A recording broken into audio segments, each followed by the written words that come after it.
Venezia più pulita, più ordinata e accogliente partendo dai piccoli gesti di tutti, residenti e turisti.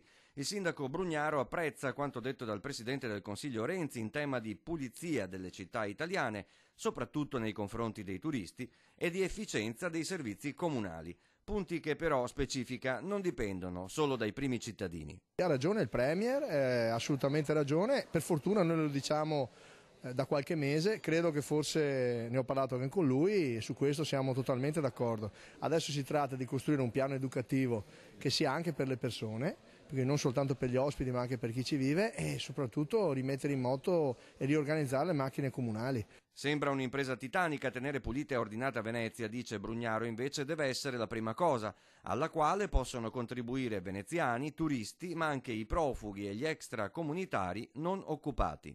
Quelli che ci sono comunque vanno accolti, almeno diamogli un lavoro sociale, gli facciamo scavare i fossi, gli facciamo pulire le aiuole, posti dove comunque non trovi neanche quasi ormai interventi. Bisogna ripartire tutti quanti dal pulire i parchi, dal presidiare la città e con coraggio, con la gente di buona volontà. Pulizia e decoro di città e strade sono una primaria preoccupazione dei sindaci del Veneto, fa notare il primo cittadino di Treviso, Giovanni Manildo. La raccomandazione di Renzi viene vista nel capoluogo della Marca come un'esortazione costruttiva, a una condizione però.